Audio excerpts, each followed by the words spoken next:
पहले देख तो लो, सही है। ठीक है। The dramatic art and design association की तरफ से मैं गोविंद सिंह यादव, और आज हमारे साथ है स्नेहा आत्रे जी। तो हमने सोचा कि नए वर्ष में क्यों ना कुछ नया शुरू किया जाए, तो मैंने अपने साथ स्नेहा जी को जोड़ा है। वो आज हमारे साथ रहेंगी, मेरे साथ होस्टिंग करेंगी। हम दोनों लोग मिलकर आज होस्टिंग करने वाले हैं। तो आज जो हमारे गेस्ट हैं वो है श्री सुशील शर्मा जी, जो एक एक्टर हैं, म्यूजिशियन हैं, डायरेक्टर हैं, राइटर हैं, और एक्टर को ट्रेन भी करते हैं। आपने फिल्मों में भी काम किया है। तो चलिए स्नेहा जी, शुरू करते हैं, उनसे मिलते हैं, उनसे बातें करते हैं। Good evening everyone. हाँ, तो आज उनसे मिलते हैं, उनसे बातें करते हैं। तो चलिए उनको बुलाते हैं, सुशील जी को।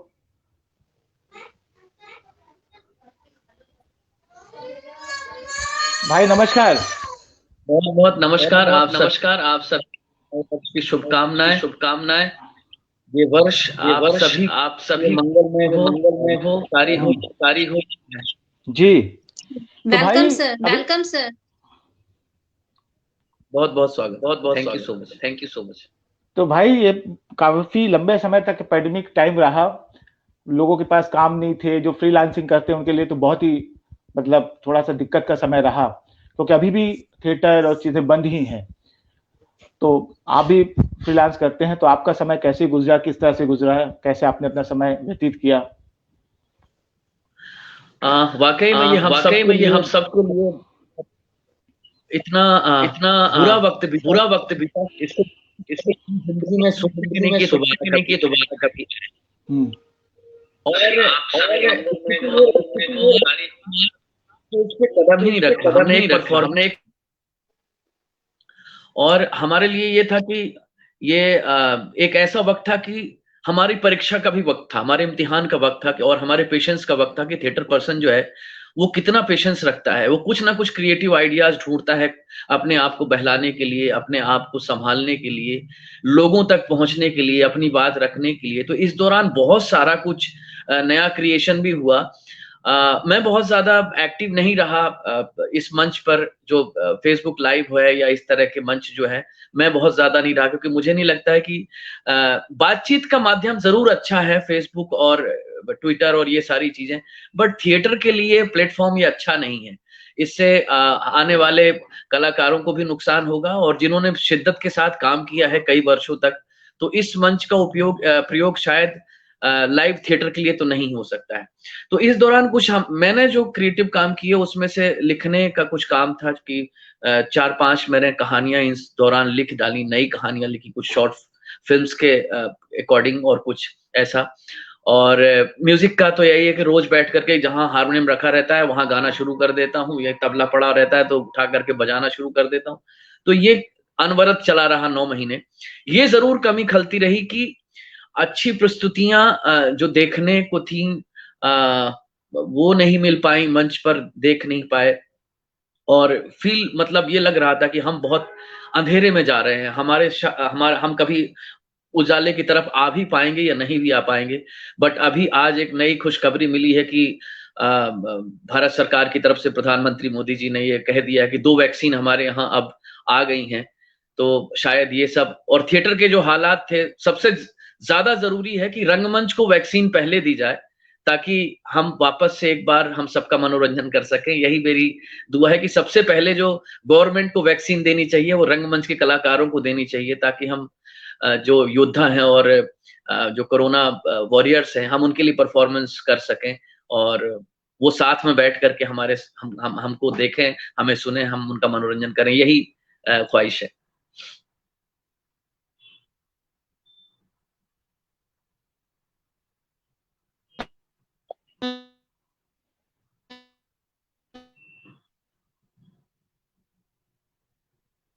स्नेहा जी, आप अपनी वॉइस खोल लीजिए। हाँ, फिर बोलिए। हाँ, 1 मिनट जी, बोलिए। आवाज आ रही है सर? हाँ, आ रही है, प्लीज बोलिए। सर, आपने जो है थिएटर की शुरुआत कहाँ से की और कब की? कैसे आपको लगा कि हाँ मुझे करना चाहिए ये काम? ये दरअसल में एक ऐसा सवाल है कि शायद मुझे लगता है कि आप अपनी वॉइस म्यूट कर लीजिएगा। ये एक ऐसी मतलब बात है जो मैं हर मंच पे बोल देता हूं कि मेरी शुरुआत कैसे हुई। दरअसल में हमें पता ही नहीं था कि हम इस बैकग्राउंड से आते हैं। पहले हमारे फैमिली में थिएटर और म्यूजिक था, लेकिन बाद में पता चला कि हाँ हमारे जब, क्योंकि फादर पुलिस डिपार्टमेंट में थे, तो उन्होंने कभी जाहिर नहीं किया था कि मैंने कभी बचपन में थिएटर किया है। और वो एक वाकया था, उस वाकये का जब जिक्र हुआ तो वो एक बार उनके पास एक सेफ्टी रेजर था, तो वो यूज करते थे हमेशा, तो वो टूट गया था। तो मैंने कहा पापा यार इसको आप चेंज कर लो। बोले नहीं, इसके साथ मेरी यादें जुड़ी हुई हैं। मैंने कहा क्या यादें? बोले जब नहीं मैं 9th में जो था ना, तो इससे शेविंग करता था, वो फिर कृष्ण बनता था मेरे स्कूल में, तब याद आया। मैंने कहा अच्छा गुरु, तो ये थिएटर का कीड़ा वहां से था। तो मेरी शुरुआत दरअसल में वो हुई स्कूल में। तो हालांकि इतना बड़ा स्कूल नहीं था, हम लोग गवर्नमेंट स्कूल में पढ़े थे, लेकिन छोटी मोटी जो भी एक्टिविटीज होती थी, पहले शनिवार के दिन बाल दिवस हुआ करता था, अब तो वो परंपरा ही खत्म हो गई। तो पहले कुछ जो, भले हम उसको पुराना मान लें, लेकिन वो शनिवार के दिन पूरा एक इंटरटेनमेंट वाला डे ही होता था स्कूलों में। तो उस दौरान कुछ कुछ एक्टिविटीज करते थे, गाते थे, कुछ करते रहते थे। फिर मैंने रीवा इप्टा ज्वाइन किया, इप्टा में था कुछ सालों तक, वहां थिएटर शुरुआत हुई, जहां पर नुक्कड़ नाटक करने शुरू किए। तो सबसे पहला नाटक मैंने किया था आपका नुक्कड़ ही मैंने पहला नाटक किया था। और सदाचार का ताबीज, बदलू फंस गया चक्कर में, इंस्पेक्टर माता दीन चांद पर, इस तरह के नाटक जो पहले नुक्कड़ में हुआ करते थे। और साक्षरता अभियान बड़ा जोरों से उस समय चला हुआ था, तो उस दौरान नुक्कड़ से शुरुआत हुई। फिर धीरे धीरे स्टेज मैंने 98 में फिर ज्वाइन किया। जब वहां 10 साल रीवा में थिएटर कर चुका, तो उसके बाद मैंने हिंदुस्तान के बहुत लेजेंडरी डायरेक्टर हैं और उनका नाम है बंसी कौल। श्री बंसी कौल के यहाँ मैं 3 साल वहां as an actor, as a musician वहां पर मैंने काम किया। और 2001 में फिर मैं दिल्ली शिफ्ट हो गया, और यहाँ दिल्ली में लगातार नाट्य विद्यालय अलग अलग संस्था। जी भाई। तो मतलब जब आप, मैं चाहूंगा कि मतलब थोड़ा सा आपने बंसी जी के साथ काम किया है, तो बंसी जी के साथ के एक्सपीरियंस को जरूर बताएं कि आप जब वहां काम करते थे किस तरह का एक्सपीरियंस रहा। एकदम मुझे है कि जो कोई व्यक्ति एक, मुझे लगता है अपने जीवन में उनके साथ या उस ग्रुप में 6 महीने काम कर ले या 3 महीने काम कर ले, वो आदमी मेहनती हो जाएगा। वहां पर लोगों को मेहनत करना सिखा देते कि तुझे आगे कैसे बढ़ना है, ये बहुत अच्छी बात थी। और क्योंकि फिजिकल थिएटर होता था, हम उस समय ऐसे छोटे शहरों से आए थे जहां हमें बहुत ज्यादा पता ही नहीं था थिएटर के बारे में क्या होता है। और अचानक से एक ऐसे आदमी के साथ जुड़ जाना, इतने बड़े डायरेक्टर के साथ जिसका पूरे हिंदुस्तान में नाम रहा हो, बल्कि विश्व में उसको जानते हैं लोग बाग, एज ए डिजाइनर उनको बहुत बड़ा नाम है, तो उनको जानते हैं। और इस समय वो, उनकी तबीयत बहुत ज्यादा खराब है, मैं भगवान से प्रार्थना करता हूँ कि वो स्वस्थ रहें, उनको लंबी आयु मिले। तो उनके साथ ये था कि वो अपने आप में एक एक एक एक इंसाइक्लोपीडिया है। आप उनके पास बैठ जाओ तो दुनिया में क्या हो रहा है, दुनिया का रंगमंच कैसा हो रहा है, आपको क्या करना है, हमें किस मेथोडोलॉजी पे काम करना है, हम किस तरह से अपने थिएटर को लोगों तक ले जाएंगे, क्योंकि वहां पर फिजिकल थिएटर होता है। और हिंदुस्तान में बहुत कम ऐसी संस्थाएं हैं जो फिजिकल थिएटर पे काम करती हैं। बट फिजिकल के साथ उनका जो सबसे बड़ा अप्रोच था कि दुनिया को हंसाते रहना, उस अपनी बात को, अपने पीड़ा को भी उस माध्यम से पहुंचाना जिस माध्यम से पहुंचाना सबके लिए बहुत मुश्किल हो जाता है। क्योंकि एक क्लाउन शैली पे काम करना, और हिंदुस्तान में मुझे नहीं लगता है कि उनके अलावा और कोई ऐसा काम करता होगा जिस तरह का लेजेंडरी वो काम करते थे। और उस परंपरा को आगे बढ़ाने वाला मुझे पता नहीं कोई दिखता है कि नहीं दिखता है कि उनकी शैली पे कोई काम करेगा या उस तरह से आगे बढ़ाएगा। लेकिन उनके साथ कई ऐसे वाकया हैं जब वो इंस्टीट्यूट बन जाते हैं, वो एक तरह से सिखाते हैं कि अच्छा उनके यहाँ पीढ़ी दर पीढ़ी परंपरागत चला आया कि हम उनको उन्होंने अपने स्टूडेंट तैयार किए, फिर जब वो सीनियर्स हुए तो सीनियर्स ने अपने जूनियर्स को तैयार किया, फिर उन जूनियर्स ने अपने जूनियर्स को तैयार, तो एक ना एक पीढ़ी, और उस संस्था से बहुत सारे लोग अच्छे अच्छे इंस्टीट्यूट्स में टीचर्स हैं, अच्छी संस्था में गए, राष्ट्रीय नाट्य विद्यालय में बहुत सारे लोग वहां से पास आउट हुए, उनकी संस्था से जितने भी लोग निकले, कुछ लोग टीचर हैं, कुछ लोग एक्टिंग पढ़ा रहे हैं, कुछ लोग फिजिकल थिएटर पे काम कर रहे हैं, तो बहुत सारा उनके कई जगह ऐसा हुआ कि हम तो हमें समझ में नहीं पाता थे कि अच्छा आज पूरा वैसे चलता रहता था माहौल, जिस दिन बंसी जी भोपाल में आ गए तो उस दिन आता था बंसी जी आ गए, बंसी जी आ गए, तो उस दिन का वहां जो एनर्जी होती थी वो सीधे मतलब 50 से लेकर के 150 में पहुंच जाती थी। सब अपने अपने काम में सेट खट खट खट, पूरा रेपेट्री साफ हो गया, पूरा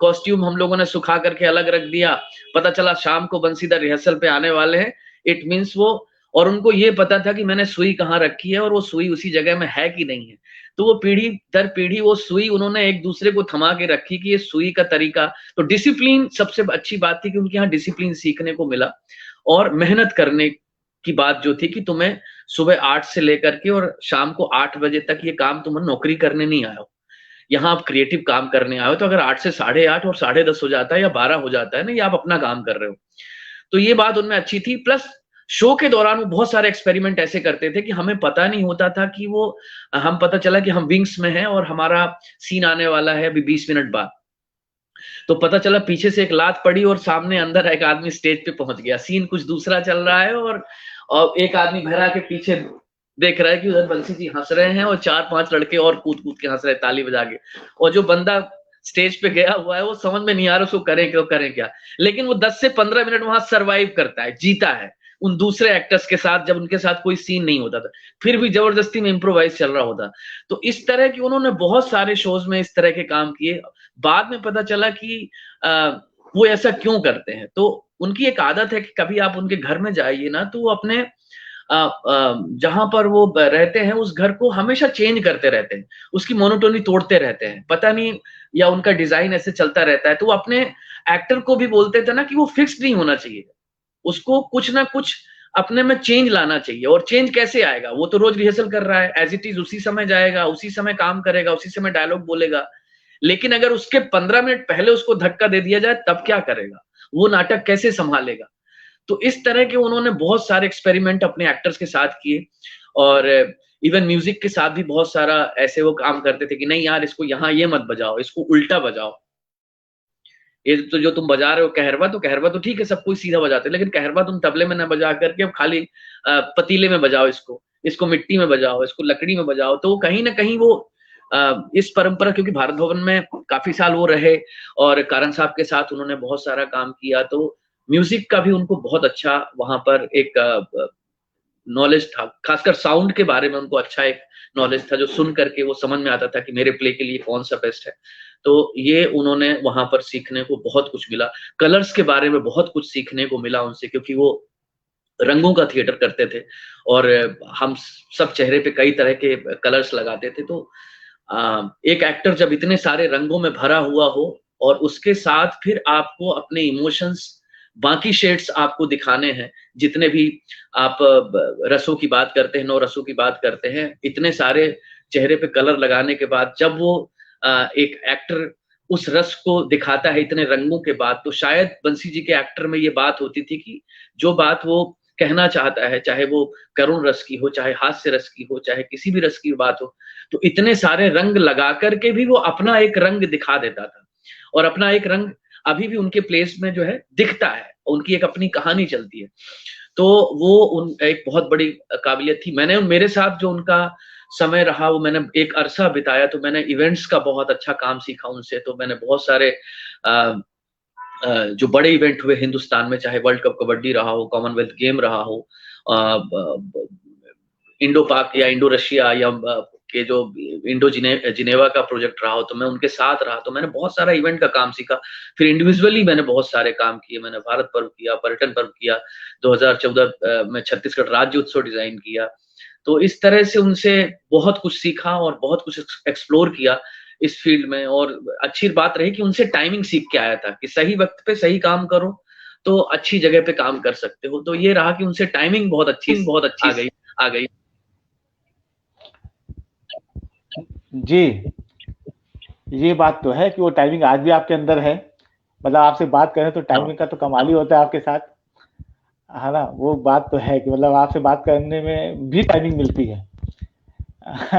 तो अच्छा, आपने उनके साथ कौन-कौन से प्लेस किए? और आप तो आपने कहा कि आपने वहाँ म्यूज़िक भी किया, म्यूज़िक में भी आप रहे। तो अगर आपका मन है और कुछ आप गाना याद है जो आपने वहाँ किया है, तो मैं चाहूँगा कि आप ज़रूर उसको मतलब थोड़ा-सा गुनगुना दें।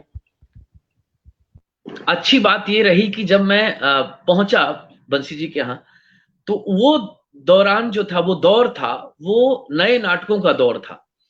मतलब उस समय इतने नए नाटक हुए। जब मैं पहुंचा तो सबसे पहला जो हमारे साथ जो शुरू हुआ वो वतन का राग शुरू हुआ, फिर खेल खिलौने शुरू हुआ, सौदागर हमारे समय पे शुरू हुआ। जो पुराने नाटक थे वो तो चल ही रहे थे, उसमें से आपका तुक्के पे तुक्का था, आपका बेढप थानेदार था, और इस तरह के नाटक पहले चल रहे थे। लेकिन जब हम पहुंचे तो हमारे साथ उन्होंने बहुत सारे नए नाटक हुए। तो वतन का राग एक बहुत अच्छा प्ले हुआ, जिसका प्ले म्यूजिक सारा अंजना दी ने किया था।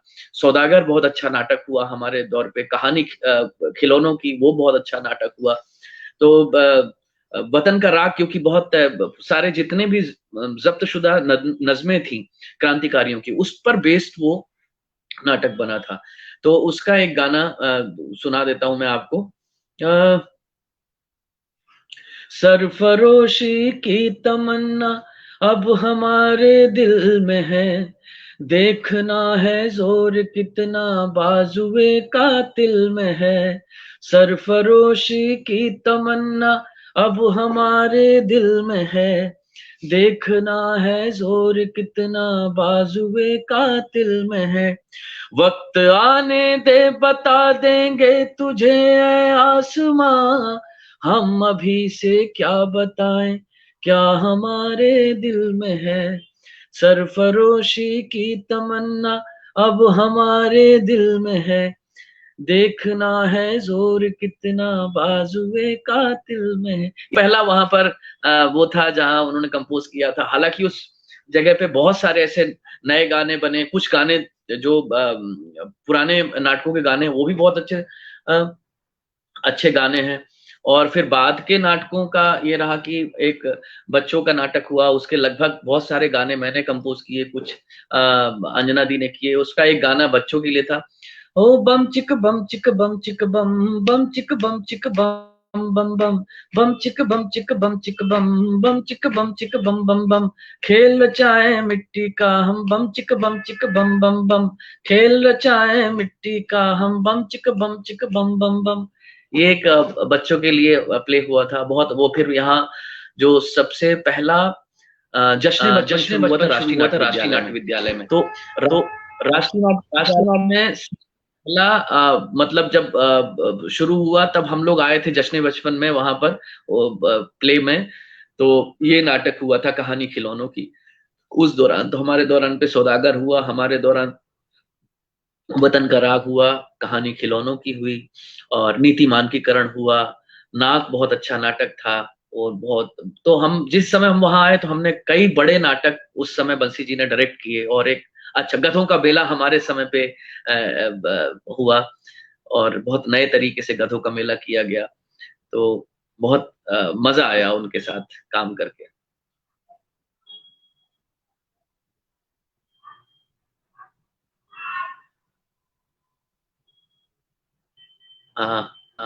स्नेहा जी अपना माइक ऑन कर लें। आप अपना माइक ऑन कर लें स्नेहा जी, आपका माइक बंद है। ओके। हाँ, पूछिए, आप कुछ पूछ रही थी। पूछ रहे थे सर से अभी तक इतने सारे नाटक उन्होंने किए हैं, उसमें से कोई ऐसा है वाकया जो उनको यादगार बन के रह गया उनके लिए? मेरे नाटकों में से हाँ, जी। कभी कोई मुश्किल आई हो उसमें करने में, परेशान किया हो लोगों ने आपको? नहीं ऐसा दरअसल में नहीं हुआ कभी भी कि कोई भी नाटक करने में कभी परेशानी आई है, लेकिन ये था कि हर नाटक, क्योंकि एज एन एक्टर जब मैं दिल्ली में आया तो मुझे लोग एज एन एक्टर नहीं जानते थे कि मैं एक्टिंग करता हूँ। और इवन मैं बंसी जी के यहाँ भी जब रहा तो वहां पर मैंने बहुत सारा काम एज ए म्यूजिशियन किया, एज ए परफॉर्मिस्ट वहां मैंने काम किया। और नाटकों में छोटे मोटे रोल जो भी, मैं ताड़ में बैठा रहता था कि अगर खाली मिला तो चुपचाप घुस जाओ, कहीं भी छोटी सी एंट्री मिले। तो वो एक ललक थी, क्योंकि मैं अपने जब रीवा शहर में था तो लोग जानते थे कि हाँ यार ये एक्टर है, ये एक्टिंग पे।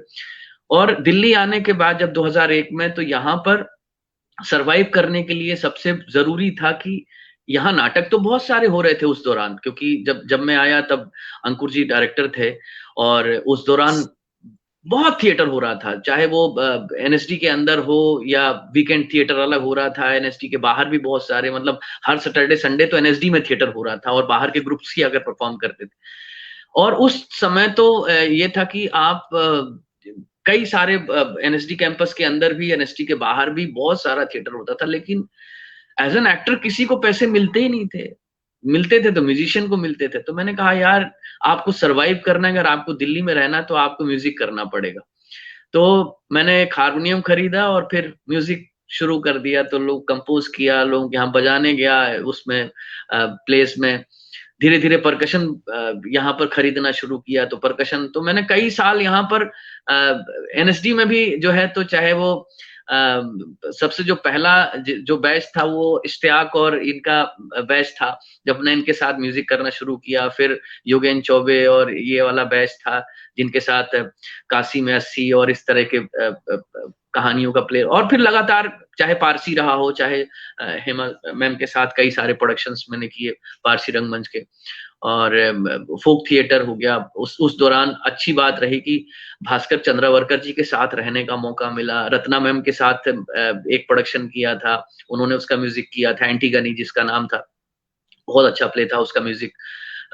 हम लोग एज ए म्यूजिशियन वहां थे, और अजय कुमार, संजय उपाध्याय जी, इन सब के साथ हम लोगों ने, और हमारी एक अपनी अलग टीम हो गई थी। मैं, अनिल, राजेश, सैंडी, गगन, तो हम एक छत्र राज्य कर रहे थे उस समय एज ए म्यूजिशियन यहाँ पर। तो जिस प्ले में हो पता चला कौन है, बोले अच्छा वो 4 लोग तो पक्का है ही होंगे, बाकी एक आध और होंगे झुनझुना बजाने वाले।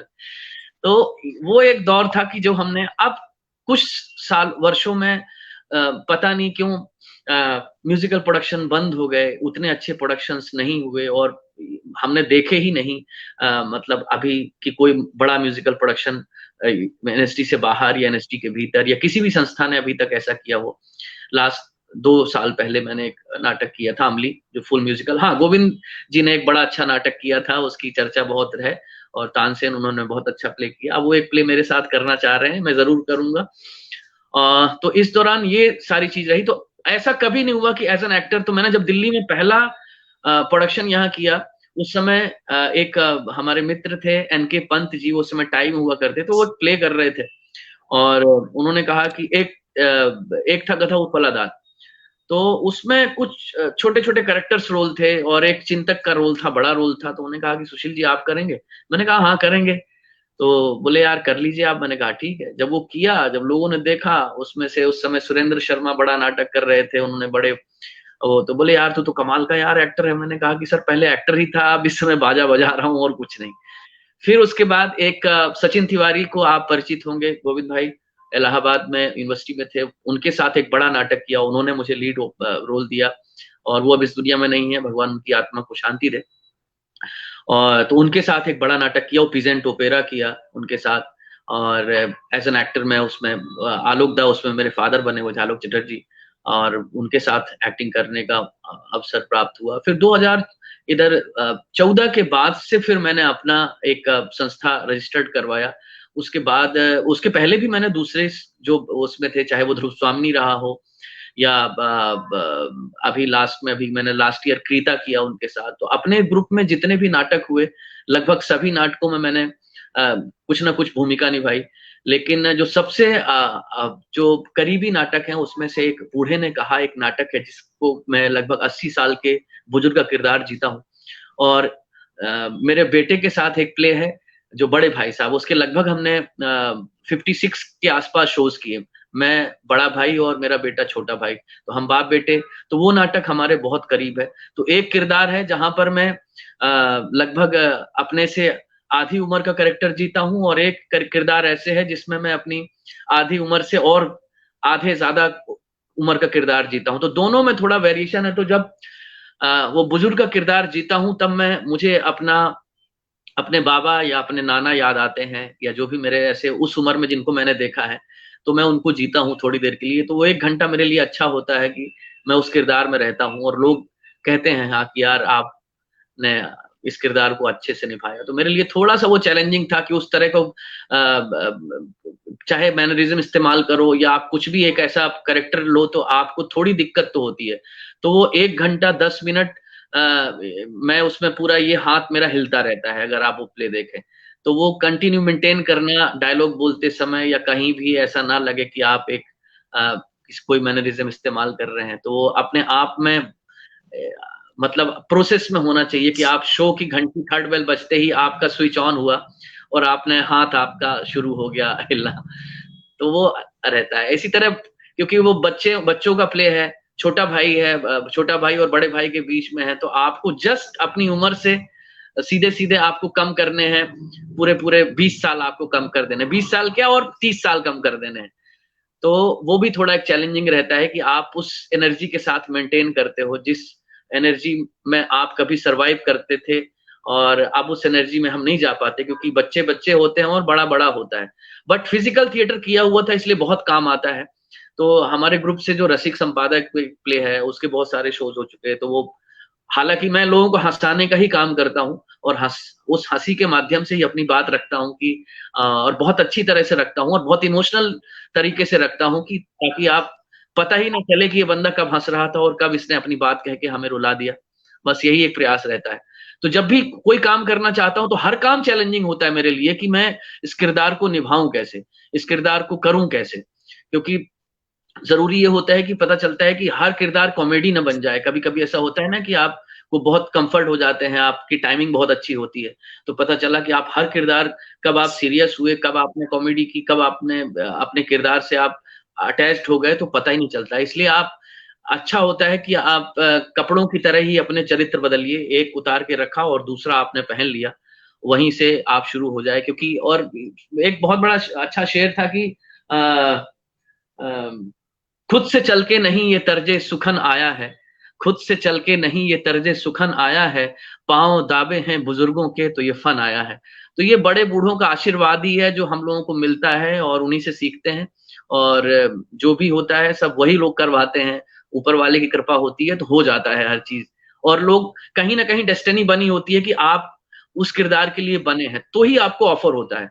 वरना तो आप बहुत सारे स्क्रिप्ट पढ़ते हैं, रोज आए दिन नया स्क्रिप्ट पढ़ते हैं, लेकिन आप हर किरदार नहीं करते हैं। पर एक व्यक्ति आपको फोर्स करता है कि यार नहीं आप तुम ये करो यार, आप ये कर लो यार, मैं बोल रहा हूँ इसको करो।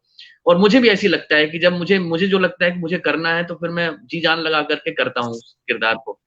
पर अभी इन कुछ सालों में अच्छा हुआ कि दिल्ली रंगमंच में बड़े नाटक और करने का मौका मिला, और एज एन एक्टर लोगों ने बोला कि यार पता ही नहीं चल पाया कि आप सुशील भाई म्यूजिशियन थे कि एक्टर थे।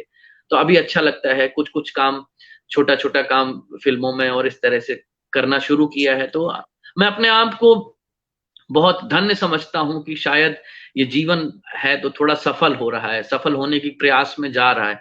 काम बहुत सारे करने हैं, प्रयास है, लेकिन अभी तक वो मिला नहीं जो जिस चीज की आप बोल रही हैं कि वो चैलेंज नहीं मिल पा रहा है, कि वो जिस दिन वो चैलेंज मिलेगा करने को, वो वाला किरदार अभी तक ऐसा नहीं आया। जिस दिन आएगा मैं जरूर वो करूंगा कि हाँ इसको करने में बहुत तकलीफ हुई।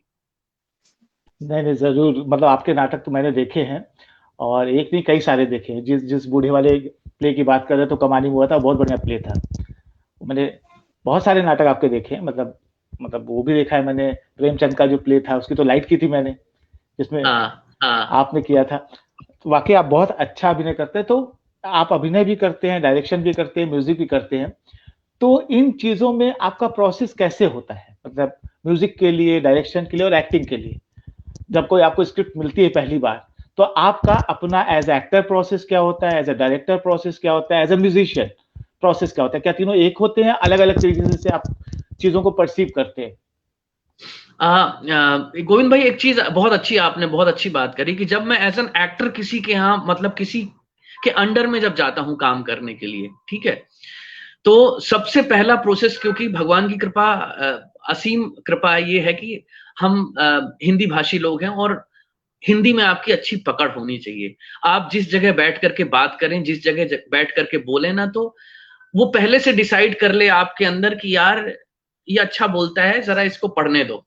तो वो हर किरदार आपसे पढ़वाता है और उसमें से आपका पसंदीदा किरदार आप स्क्रिप्ट रीडिंग से ही शुरू कर देते हो, शुरू करना, क्योंकि उसके लिए चैलेंज आपको लेना होता है ना कि आप किस तरह से आपको, या कुछ लोग ये होता है कि उसको पहले से ही डिसाइड कर लेते हैं कि ये कैरेक्टर करवाऊंगा, लेकिन जब वो स्क्रिप्ट पढ़ने आता है और पढ़ने के बाद पता चलता है नहीं यार, इनसे मैं ये नहीं ये करवाऊंगा। तो प्रभु कृपा ये रहती है कि मैं करने के लिए तो इतना से जाता हूं कि ये एक आपका छोटा सा रोल है, दादा आप आकर के कर देना यार, और साथ में म्यूजिक कर लेना। जब पढ़ते रहते हैं तब पता चलता है कि वो मेन वाला हमको थमा देते कि दादा आप एक काम करो, मैं म्यूजिक किसी और से करवा लूंगा, आप ये वाला पकड़ लो, ये वाला तैयार कर लो। तो ऐसा कई बार हुआ कि मैं करने जाता हूँ छोटा रोल और लोग थमा दे रहे हैं बड़ा रोल कि दादा आप ये कर लो तो मजा। जैसे क्रीता में यही हुआ था। क्रीता दरअसल में महापुरोहित जिसको करना था, उसमें से बहुत बड़े बड़े नाम थे जिनको करना था, संजय भैया ने उनको कास्ट कर रखा था, लेकिन मैं जब रीडिंग में जाता था तो मैं महापुरोहित ऐसे पढ़ता था जैसे मुझे ही करना है, और उतनी ही डिग्निटी के साथ मैं रोज स्क्रिप्ट पढ़ता था। मतलब ये नहीं था मैं अपना किरदार भी पढ़ रहा था, उसकी रिहर्सल कर रहा था, और महापुरोहित जब रीडिंग होती थी तो मैं पढ़ता था। तो काफी लोगों से बात हुई, उसमें से अवतार सर भी करने वाले थे, सदानंद पाटिल से भी बात हुई, और भी 2-4 लोगों से बात हुई। लेकिन फिर जब उन्होंने बोला कि नहीं यार आप इसको तैयार कर लो, फिर वो जब ये हुआ कि नहीं अब आ गई है अपने पे बात, जब उसको तैयार करना शुरू किया तब लगा कि नहीं यार अब जो मैं काम करता हूँ या जिस, तो आपका एक ये प्लस पॉइंट होता है कि आप अच्छी हिंदी बोलते हैं, आपका अच्छा प्रोजेक्शन है। और बहुत सारे लोगों का अभी क्या हो गया ना कि ये कैमरा एक्टिंग शुरू कर दी थिएटर में, वो बड़ा खराब है, क्योंकि थिएटर का प्रोसेस बहुत अलग है और आप थिएटर के लिए बने हैं, तो आपका प्रोजेक्शन लास्ट में बैठा आदमी को सुनाई देना चाहिए, जो सबसे पीछे लाइट रूम के पास बैठा है। और अभी क्या है, अभी बहुत सारे लोग ऐसे जो आ गए हैं जो कि उनको लगता है कि मैं बहुत डेप्थ में काम कर रहा हूँ और मैं प्रोजेक्शन कर दूंगा तो मेरा करेक्टर खराब हो जाएगा, ये मैं लाउड हो जाऊंगा। वो आप जाकर के वहां करना ना कैमरे के सामने, यहाँ तो आपको आपके साथ 500 रुपए का और 1000 रुपए का टिकट लेकर के बैठा हुआ आदमी, वो जब आपको सुन ही नहीं पा रहा तो किस बात की एक्टिंग। जाओ घर में कर लो मन में बैठे बैठे, मैं बहुत अच्छा एक्टर हूँ, मैं बहुत अच्छा एक्टर हूँ। किसने सुन लिया बहुत अच्छा एक्टर है? भाई जाकर के बोलोगे तो मंच पे। और यहाँ अभी अभी ये भी क्या हो गया है कि पढ़ने की परंपरा समाप्त हो गई है। जो आप दे दो वही पढ़ लेता है, बाकी कुछ नहीं पढ़ना है। तो ना उसने जयशंकर प्रसाद को पढ़ा, ना मोहन राकेश को पढ़ा, ना धर्मवीर भारती को पढ़ा, ना दिनकर साहब को पढ़ा, ना नागबोड़स को पढ़ा, किसी को नहीं पढ़ते। ठीक है, सिर्फ वो ये बोलते हैं कि आप हमको हमारा दे दो, हम वो अपना पढ़ लेंगे, फिर उसके बाद हम देखते हैं क्या हो सकता है। तो उसको अपना डायलॉग, स्क्रिप्ट का नाम भी याद नहीं होता है। तो मैं सबसे पहले स्क्रिप्ट लेता हूं और कम से कम नहीं तो 30 से 40 बार केवल स्क्रिप्ट पढ़ता हूं।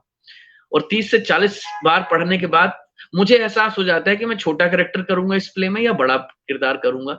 अगर मुझे ऑफर करेंगे तो मैं ये वाला करूंगा, वरना जो देंगे करूंगा, यार नाटक अच्छा है तो ये, और नाटक करना ही है, उसमें अच्छा बुरा क्या है, सीधी सी बात है, जो है अच्छा ही है, तो इसलिए करना है। अगर किसी ने ऑफर किया कि हाँ, अभी ये हो गया है कि जरूर आदत ये खराब हो गई है कि करने के पहले पैसे जरूर बोल देता हूँ कि हाँ अगर पैसे हैं तो करवाओ, अगर नहीं है तो मत रहने दो फिर। क्योंकि अब वो टाइम निकल गया कि अब सीखने सिखाने वाली परंपरा, वो अलग क्लास अलग दे देना हमको आप, उसके लिए मैं आपको फीस दे दूंगा, अभी मैं परफॉर्म करने आ रहा हूँ उसकी फीस आप दे दो।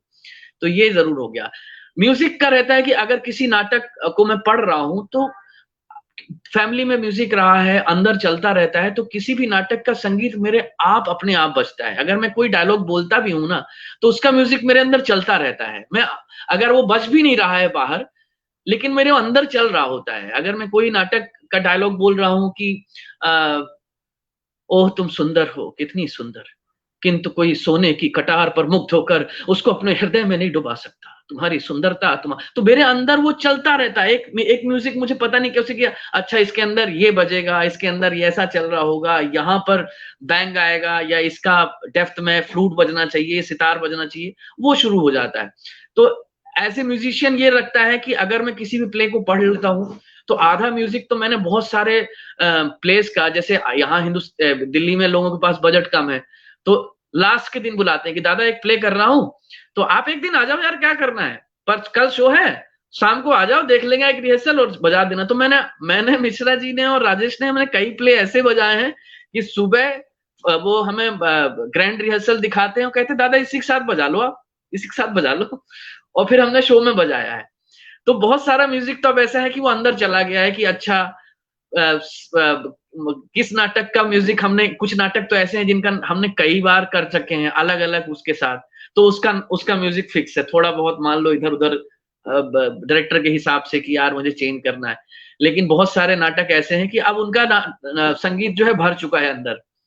क्योंकि अगर कोई पारसी बजाने को बोले, अगर हेमा मैम कोई भी पारसी बजाने को बोले, तो मुझे पता है कि क्या बजना है, तो मैं आंख बंद करके एक एक डायलॉग मुझे याद है, चाहे वीर अभिमन्यु के हो, चाहे मश्र की हूर हो, चाहे खूबसूरत बला हो, तो सबके नाटक के डायलॉग्स याद है, तो वो वजन समझ के बजा दूंगा कि हाँ अब यहाँ पर ये बजने वाला है, अब झांझ बजेगी, अब ड्रम बजेगा। तो ये काम हो। डायरेक्ट करने के पहले मैंने अभी तक क्या हुआ कि मैंने हमेशा नई कहानियां ली। मैंने कभी भी ऐसे अभी जो प्ले, एक ही मैंने प्ले जो लिखा हुआ प्ले किया वो था अमली। बाकी मैंने अपने ग्रुप से जो भी नाटक किए, या कि वीना ने उनका अडॉप्टेशन किया, वो दूसरी उससे किया, पहले वो मणिपुर लैंग्वेज में फिर हिंदी में था, फिर हिंदी की कहानियों को हमने किया अपने हिसाब से करके, क्योंकि बड़े भाई साहब बहुत लोगों ने कर रखा है, लेकिन हमने उसका डिवाइस कुछ अलग निकाला। रसिक संपादक इतना ज्यादा नहीं खेला गया नाटक, तो रसिक संपादक को जिस तरह से मैंने उसका ड्रामेटाइज किया वो एक अलग ही उससे किया। बूढ़े ने कहा भी ऐसे ही हुआ। लागी छूटे ना एक ऐसा नाटक था जो पहले कभी नहीं हुआ था, एक दो उनके शोज हुए थे, उसका डिवाइस पहले वो 2 लोगों का था, लेकिन मैंने उसको ग्रुप के साथ किया। तो फिर एक 2 लोगों का नाटक जहर जो था वो किया, तो बहुत अलग अलग तरह के नाटक किए। तो इसलिए जब डायरेक्ट करना होता है तो सबसे अच्छा ये लगता है कि आप अपना नाटक अपने हाथ से बनाओ। आप बने बनाए नाटक करते हैं, क्योंकि बहुत सारे लोग इतना कोर्ट मार्शल इतना हो चुका है कि वो नाटक सबकी आंखों में वो दिखता रहता है, एक तरह से डिजाइन, एक सोच, एक तरह से उसका कैरेक्टराइजेशन, ठीक है, तो आप फिक्स हो जाते हैं। कोर्ट मार्शल किसी को भी दे दीजिए वो वैसा ही करेगा, ठीक है, सूरज का 7वां घोड़ा आप दे दीजिए वो वैसा ही करेगा, या अंधा युग दे दीजिए वो वैसा ही करेगा, थोड़ा डिजाइन और सेट चेंज हो जाएगा, लेकिन उसका खाका फिक्स है सबका। संस्कृत नाटक में आप और उठाएंगे तो अभिज्ञान शाकुंतलम, वृक्षकटिकम या विक्रमोर्वशी, जितने भी नाटक हैं ये सब फिक्स्ड है इनका। लेकिन अगर आप अपनी कहानी बनाते हैं तो आप एक एक सीन का म्यूजिक, एक एक सीन के डायलॉग्स आप अपने हिसाब से लिखते हैं, तो ये अच्छा रहता है कि वो आपके सामने बनता है पूरा नाटक। या इम्प्रोवाइज भी चल रहा होता है तो एक कट टू कट टाइमिंग में होता है। एक मैंने बड़ा नाटक शिवरात्रि किया, वो भी दूसरी लैंग्वेज का था, क्योंकि मुझे युवा सम्मान मिला, तो उसमें मैंने वो नाटक किया था, बड़ा नाटक। वो चंद्रशेखर कंभार जी का नाटक है, जिसका हिंदी अनुवाद मेरी पत्नी वीना जी ने किया। तो एक पहली बार ट्रांसलेट किया हुआ हिंदी में नाटक हुआ, जो पहली बार ट्रांसलेट करने के बाद, और मुझे सीधे मैंने उस नाटक को वहां पर अप्रोच किया, और उस नाटक को चंद्रशेखर कंभार का नाटक करना अपने आप में, क्योंकि उनके बहुत सारे नाटक हिंदी में नहीं लिखे हैं, ट्रांसलेट नहीं हुए हैं। कन्नड़ में तो बहुत फेमस है, वो इतना फेमस है कि मतलब उनके नाटक तो धर्मवीर भारती की तरह उनको पूजा जाता है, उस तरह के नाटकों की उनकी वो है। तो वो नाटक मेरे लिए बहुत ऐसा था कि उस नाटक में हालांकि मैंने किरदार नहीं किया, लेकिन उसका म्यूजिक, उसका डायरेक्शन, उसका एक एक जो वो था, तो अच्छी तरह से वो नाटक कर पाया। तो मुझे लगता है कि निर्देशन का सबसे जो एक वही है कि आप जितनी बार आप अपने नाटक को अपने विजुअलाइजेशन में देखते हो, आपके अंदर की आत्मा क्या कहती है उस नाटक में, आप क्या सोचते हो उस स्क्रिप्ट के बारे में या उस कहानी के बारे में, वो आपको सामने दिखाई देता है। आपकी 70 mm के पर्दे पे पहले चल जाता है, फिर इसके बाद आप डिजाइन करना शुरू करते हैं कि हमारा नाटक कैसे होगा। और सबसे अच्छी बात किया, आप जितना देखते हैं, जितना आप देखेंगे उतना ज्यादा सीखेंगे। अगर आप देखेंगे नहीं तो सीखेंगे नहीं। और नाटकों की यही परंपरा है कि नाटक जितना देखा जाएगा, जितना पढ़ा जाएगा, उतना ही किया जाएगा। आप कह दोगे कि मैं कर लूंगा, कैसे कर लोगे? कर नहीं पाओगे। जब तक आप देखोगे नहीं, जब तक आप पढ़ोगे नहीं, तब तक कुछ भी नहीं हो सकता है। और नाटक यही है ना कि ये विजुअल आर्ट है, आप इसको देखोगे नहीं तो आप नहीं कर पाओगे। तो मेरी समझ से सबसे बड़ी बात यही है कि आपका निरंतरता बनी रहनी चाहिए। आपको देखना जरूरी है, आपको सुनना जरूरी है, आपको समझना जरूरी है। आलोचना और समालोचना तो ये होती रहती है कि आपने अच्छा किया, खराब किया, ये बात की बात है। लेकिन आप देखते रहिए नाटक, चाहे अच्छा नाटक कर रहा हो या बुरा नाटक कर रहा हो। वो भी तो पता चले ना कि बुरा नाटक कौन है, अच्छा नाटक कौन है। तो नाटक हर तरह के देखने चाहिए आपको। कोई ये कह करके चला जाए कि नहीं यार वो तो खराब नाटक करता है, भाई देख तो लेना यार, खराब नाटक भी देख ले। बोले वो तो बहुत अच्छा नाटक करता है क्योंकि उनका टिकट 1000 रुपए में बिकता है और उसमें बड़े बड़े एक्टर भी आ रहे हैं, बॉलीवुड के एक्टर आ रहे हैं। तो कभी छोटे एक्टरों को भी देख लो। आप बॉलीवुड के एक्टरों को तो देखते रहते हो, उनको तो फिल्मों में देखो। तो आप उन नाटकों को भी देखो जिनमें बॉलीवुड के एक्टर नहीं है, ठीक है। तो मुझे लगता है कि वो कहीं ज्यादा आपको इफेक्टिव लगेंगे, बजाय उनके कि आप उनको भी नाटक देखो। मैं वो भी नहीं कहता हूँ, आप बड़े नाटक भी देखो, छोटे नाटक भी देखो, फिजिकल थिएटर भी देखो, नॉन वर्बल भी देखो, वर्बल भी देखो। नाटक देखो, नाटक सीखो, नाटक पढ़ो, नाटक करो। इसके अलावा और कोई दूसरा उसका साइड वो नहीं है। नहीं, आप बिल्कुल सही बात कह रहे हैं कि मतलब पहले जब नया नया मैं स्कूल में आया था तो मैं भी ये कहता था कि ये अच्छा है, ये बुरा है। तो एक दिन अहमदाबाद में मुझे बहुत डांटा, सच में। उन्होंने कहा यार तुम जहां भी नाटक देखने जाते हो शुरू हो जाते हो कि ये अच्छा नहीं, वो अच्छा नहीं, फलाना अच्छा नहीं। जब तुम्हें सब कुछ पता है तो तुम देखने क्यों जाते हो? तुम खुद ही बना लो अपना नाटक, वही देखा करो। हाँ, देखने जाओ तो पहले अप्रिशिएट हाँ, करना सीखो। वो 1 महीने की मेहनत या 1.5 महीने की मेहनत, उसको जानो कि उसने क्या किया। कुछ तो किया है जिसकी वजह से एक नाटक बना है। पहले एकदम अप्रिसिएशन एकदम तो होना चाहिए। हम पहले से आलोचक होकर बैठ जाते हैं देखने के लिए, है ना? तो पहले से आलोचना नहीं करनी, पहले समझना है। तो आप सही कह रहे हैं बिल्कुल। और सही बात है कि पढ़ाई जरूरी है, देखना जरूरी है, और मतलब म्यूजिक सुनना जरूरी है। वो अच्छा है कि आपके बहुत पास तीनों जरूरी। चीजें हैं, लेकिन बहुत लोगों के पास नहीं होता, तो उनको मतलब ये चीजें करनी चाहिए। जैसे आपने एक बात बोली, बड़ी हाँ, इंटरेस्टिंग एक बात है उसमें। एक बात मैं पूछ लूं कि आपने कहा ना कि आजकल आप कमर्शियल हैं, आप लोगों से कहते हैं कि पैसा हो तो बात करो। वो बहुत सही चीज है, बहुत अच्छी बात है। आजकल थिएटर में हुआ क्या है ना, थिएटर में जो लोग आते हैं वो करते काम कम है। मतलब जैसे आप जो कह रहे हो, तो ये लोगों को ये भी सीखने की बात है आप क्यों कह रहे हो। आपने कितना थिएटर को पहले दिया है, कितना समय व्यतीत किया। तो मैं चाहूंगा आप जरूर बताएं कि आप जब कहते हैं कि हमें पैसा चाहिए, तो कितनी जिम्मेदारियां होती हैं उस इंसान के पीछे। आजकल हर कोई आता है थिएटर में और कहता है मुझे पैसा चाहिए, तो क्या वो उस जिम्मेदारी को भी फुलफिल कर पाता है? मैं वही, एक गोविंद भाई बहुत अच्छी बात आपने कही कि क्यों आपको पैसे क्यों चाहिए, ठीक है ना? या आप पैसे मांगने के हकदार हैं भी या नहीं है, ये दोनों बातों को आप समझिएगा। एक तो सबसे पहली बात कि जितने भी न्यू कमर जो हैं, जो अचानक से क्या हुआ ना कि ये जो मैगी कोर्स आया, ठीक है ना, 1 महीने का 3 महीने का कोर्स करके ये जो उपाधि दी गई इनको, प्रशस्ति पत्र, और ये कह दिया गया कि फेसबुक पे डालने के लिए तो दे ही दिया गया प्रमाण पत्र कि अब एक्टर, डायरेक्टर और सिंगर और राइटर ये तीनों आप हो चुके हैं। तो इन्होंने 3 महीने का कोर्स करके वो लिख दिया उसमें कि एक्टर, म्यूजिशियन, सिंगर और राइटर। उनसे पूछो आप दरअसल में कि किसी भी ऐसे जो 3 महीने या 1 महीने का कोर्स या 15 दिन की जो क्लास लेकर के आते हैं, आपको ये पता होना चाहिए कि उबाल के आलू खाने में और पूरी सब्जी बनाने के प्रोसेस में दोनों में अंतर होता है। तो आप जब बॉयल आलू खाओगे तो उसमें खाली नमक चाट के ही खाओगे, या कि अगर सब्जी बनानी है आपको तो वापस से फिर आपको उबले हुए आलू को काटना पड़ेगा, छीलना पड़ेगा, वो नमक मिला करके फिर जीरा, धनिया, तेल, मसाला, तब जाकर के वापस से सब्जी बनेगी। तो आप खाली उबले हुए आलू हैं तो आपका नमक से ही हक बनता है।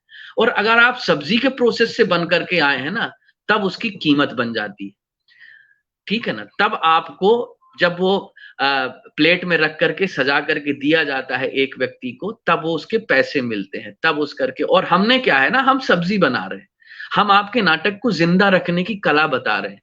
आपका नाटक जब हम म्यूजिक करने जाते हैं तो किसी को ये नहीं कहने देते कि मैं ये गाना कंपोज नहीं करूंगा। हर गाना जितनी बार बोलेगा, जहां बीट बोलेगा मैं वहां बजाऊंगा, सही टाइमिंग पे बजाऊंगा। क्या है गोविंद भाई कि हम मंच पर जरूर थे, पर मंच पर क्या हो रहा था ये बहुत नजदीक से देख रहे थे।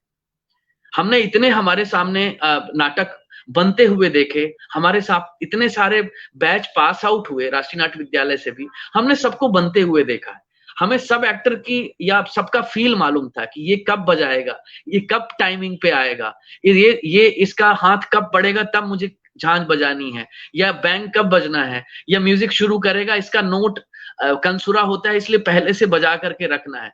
हम उस हर व्यक्ति की कमजोरी जानते थे और हर व्यक्ति की अच्छाई जानते थे, खूबी जानते थे कि वो सही टाइमिंग पे कैसे आएगा।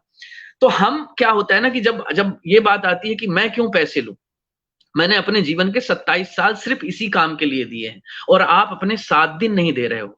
आप उस 7 दिन के पैसे मांग रहे हो कि आपने 7 दिन में स्क्रिप्ट भी याद नहीं करी है और आप उसको बोलते हो कि मैं तो पैसे लूंगा। तो तुम जरा 7 कदम चल करके दिखा दो हमारे साथ, जितना प्रोसेस, ये 7 नाटक के नाम बता दो, ये 7 दिन चलो तुम मेरे साथ बैठ करके पूरा सुबह से लेकर के शाम तक थिएटर पे चर्चा करते हैं। ऐसा कोई भी व्यक्ति नहीं मिलता है। वो सिर्फ 1 घंटे की क्लास करना चाहता है जल्दी से और घर जाना चाहता है, फिर शाम को फेसबुक पे या यूट्यूब पे वीडियो बना करके वो आएगा और बताएगा अपने आप को खोल करके सीना की, बड़े डायलॉग बोलेगा फिल्मी के, लेकिन नाटक का एक स्पीच नहीं बोलता। आप जितने भी देख लो 3 महीने का मैगी कोर्स करने वाले या कोई भी नहीं बोलते आकर के अंधा युग या आषाढ़ के 1 दिन की स्पीच। सब बोलते हैं तो अमिताभ बच्चन और गोविंदा और मिथुन चक्रवर्ती, अक्षय कुमार और क्या नाम से आपका बॉर्डर की स्पीच बोलते हैं, या कि बलवंत राय का कुत्ता सनी देओल की नकली कॉपी करते घूमते रहते हैं, आजकल मीम उम बनाने लगे। तो ये बड़ा एक वो है कि थिएटर को आप थिएटर रहने दो, उसको फिल्म की तरह मत करो। फिल्म एक अलग विधा है, थिएटर एक अलग विधा है। थिएटर को आप थिएटर की तरह लिखो, और फिल्म में जाना है तो आप बोलो कि हम मैं सिर्फ फिल्म के लिए काम करना चाहता हूँ, और आप फिल्म का काम जानते हैं या फिल्म आपने कर रखी है तो फिल्मी काम सिखाओ। तो थिएटर वाला बंदा ही यहाँ फिल्म का काम सिखा रहा है और फिल्म वाला बंदा यहाँ थिएटर का काम सिखा रहा है।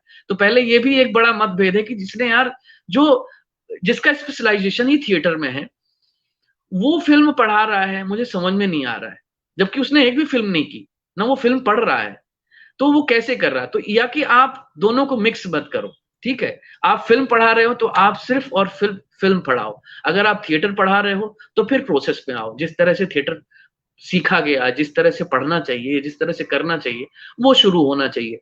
हालांकि सब यही कहते हैं कि अंतर तो कुछ भी नहीं है। जब अंतर कुछ भी नहीं है तो फिर आप सीधी सी बात है कि फिर आप थिएटर क्यों कर रहे हो, आपको तो फिल्म करना चाहिए। अगर फिल्म कर रहे हो तो फिर आपको थिएटर नहीं करना चाहिए। तो ये बड़ी एक, मैं हमेशा यही से पूछता हूँ कि यार फिल्म वाला बंदा थिएटर क्यों सिखा रहा है और थिएटर वाला बंदा फिल्म क्यों सिखा रहा है। तो वो एक है, क्योंकि मैं तो फिल्म तो नहीं सिखा सकता, मेरे से आती नहीं है फिल्म करनी। हाँ, वहां जाके डायलॉग बोलना था तो वो मुझे आता था कि भाई एज एन एक्टर आप थिएटर करते हैं, तो बोले हाँ करता हूँ। मैंने बोला ठीक है, आप डायलॉग बोलिए जिस तरह से आप अपना क्या तैयारी करके लाए। हमने बोल दिया, बोले अच्छा हो, क्या अच्छा किया। अब मुझे ये पता नहीं था मैंने कि फिल्म वाली एक्टिंग करनी थी या वो, तो मैं उसको डिस्क्राइब नहीं कर पाया। उन्होंने बोला अच्छा किया आपने, आप मजे हुए लग रहे हो, आप एक बार में आप तैयार करके आ गए। बोले हाँ इतना तो मुझे। लेकिन अब फिल्म की एक्टिंग और थिएटर की एक्टिंग, ये दोनों अलग अलग कैसे है वो थोड़ा सा मुझे अभी सीखना बाकी है। तो मैं लगा हुआ हूँ किसी तरह से गोविंद भाई सीख जाऊं वो काम भी। तो स्नेहा जी कुछ आप माइक ऑन कर लीजिए, आप कुछ पूछ रहे हैं, पूछिए। जी सर, मैंने आप तो है ही है थिएटर लाइन में, बट आपकी मैंने सुना आपकी वाइफ भी है इसी लाइन पे। हाँ, हाँ मेरी तो पत्नी। हाँ जी जी, पूछिए पूछिए। हाँ तो मैं ये पूछना चाह रही थी कि आप दोनों लोग जब बाहर रहते तो घर कैसे मैनेज होता है।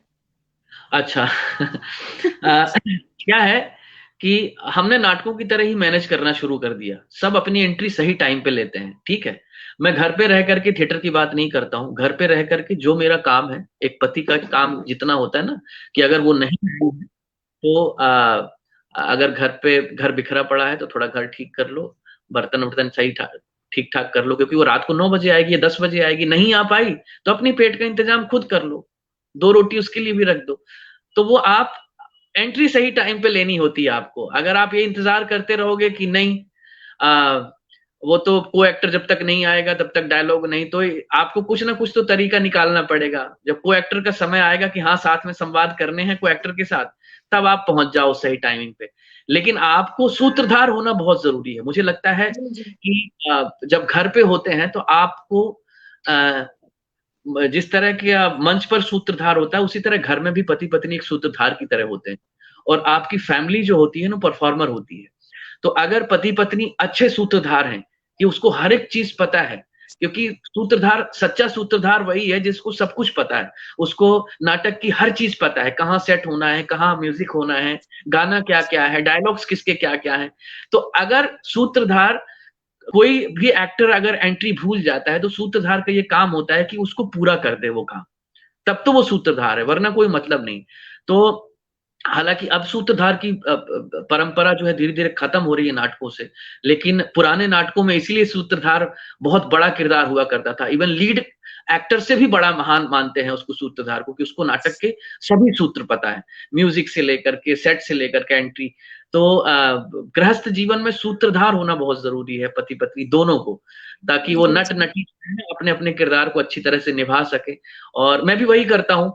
अभी इस समय पत्नी गई हुई थी कुछ काम से, तो मैंने अपना काम कर लिया, बच्चा मेरे पास था, तो उसका जितना भी होता है, खाना वाना बनाना कोई बड़ी बात नहीं, क्योंकि हमेशा पहले बैचलर आदमी रहता था, तो एक्टर जितने भी रहे हैं वो सब बैचलर रहे हैं, चाहे गोविंद भाई रहे हो, चाहे मैं रहा हूँ, या आप कोई भी हैं, बैचलर लाइफ एक जीते ही जीते हैं अपने पढ़ाई के दौरान, या जब हम थिएटर कर रहे हो।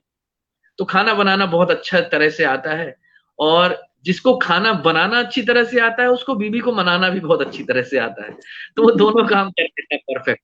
पता चला कि जिस दिन नहीं बनाना है तो अच्छा अभिनय करता है, क्लास का अभिनय, कि यार जानू आज मेरा पैर में बहुत तकलीफ हो रही है, आज मेरी कमर दुख रही है, तो समझ जाइए कि उस दिन खाना आप ही को बनाना है। मतलब आप पर्सनल लाइफ में भी बहुत अच्छे हैं। अच्छा, ये इसी से एक सवाल आया मेरे मन में कि ये तो हो गई घर की बात, आप लोग तो साथ में नाटक भी करते हैं, मतलब पूरी फैमिली नाटक करती है ना, कि दो लोग एक्टिंग कर रहे हैं, एक डायरेक्ट कर रहा है, तो पूरी फैमिली साथ में काम करती है। तो क्रिएटिव होता है ना कि मतलब ये सही है, ये सही नहीं है, तो जब क्रिएटिव प्रॉब्लम्स होती है तो उसको कैसे सॉल्व करते हैं? क्योंकि होता होगा कभी ना कभी जब नाटक करते हैं, तो वहां क्या होता है? क्योंकि दो तीन चीजें हमने, एक अच्छी बात यह है कि दोनों हम ट्रेंड हैं, ठीक है। मैं एक अमेच्योर ग्रुप से आया, फिर प्रोफेशनल ग्रुप में गया। मैडम जो है वो दो ड्रामा स्कूल से पास आउट है, वो नीनासम से भी पास आउट है, वो राष्ट्रीय नाट्य विद्यालय से पास आउट है। उसका एक्सपीरियंस कहीं मेरे से अधिक है डिजाइन के मामले में, ठीक है। वो बहुत अच्छी डिजाइनर है, बहुत अच्छा काम कर चुकी हैं, दो ड्रामा स्कूल से पास आउट है। तो हमारी क्या होती है कि हम जब एक प्ले में काम कर रहे होते हैं, ठीक है, तो हम हमेशा अपना बेस्ट देने की कोशिश करते हैं, क्योंकि दो संस्थाओं का लड़ाई है ना वहां पर, ठीक है ना। तो दो संस्थाएं जब आपस में टकराती हैं अपना अपना बेस्ट देने के लिए, कि ये होता है, तब बीच में थोड़ा सा वो आता है कि यार मेरी टाइमिंग बन नहीं रही है, क्योंकि हम ऐसा हो रहा है। फिर हम कहीं ना कहीं एक दूसरे के लिए थोड़ा सा लचक जाते हैं कि अच्छा ठीक है, एक काम करते हैं, मैं और बहुत सारे, जैसे लागी छूटे ना, अगर आप गोविंद भाई देखेंगे नाटक में, तो वो कोई ये जानता ही नहीं है कि ये नाटक कर रहे हैं, ये एक्ट कर रहे हैं। उनको लगता है कि ये रियल लाइफ जी रहे हैं, क्योंकि उसमें दोनों हम पति पत्नी का किरदार है, और दोनों थिएटर की ही लाइफ जी रहे होते हैं नाटक के दौरान भी। तो आधा घंटा तो ऐसे लगता है कि ये आदमी आपस की बात कर रहे हैं मंच पे चढ़ करके, जिनको 400 लोग 500 लोग बेफालतू में देख रहे हैं 30 मिनट तक, लड़ाई झगड़ा और ये वो इनका नाटक कब शुरू होगा। जब वो एक बात आता है कि तो ठीक है, तो लीजिए अब हम नाटक शुरू करते, तब उनको लगता है कि अरे बाप रे, इतनी देर तक तो इनकी पर्सनल बात चल रही थी, अब हमें कुछ नाटक दिखाएंगे हमें। तो वहां इस तरह से तो हम हमेशा यही करते हैं कि जब नाटक बन रहा होता है तो जो पार्ट जिसका है, अगर मैंने वीना को बोल दिया कि कॉस्ट्यूम ऐसा है, अगर मुझे दिक्कत हो रही कॉस्ट्यूम से, तो वही एक एक्टर वाले ही मैं सारे फंडे बोलता हूँ कि मुझे कॉस्ट्यूम से परेशानी हो रही है, तो फिर वो एज एन डिजाइनर उसको सॉल्व करती है कि हाँ यार, एक एक्टर की परेशानी इसमें से अगर ऐसा है, तो वो उतना लिबर्टी रखते हैं कि हाँ चलो, प्रोफेशनलिज्म में पर्सनल लाइफ को नहीं लाता हूं, तभी एक मुझे लगता है कि नाटक अच्छा बनता है, कोई भी प्रोडक्शन अच्छा बनता है, जब हम एक दूसरे के साथ बात करते हैं।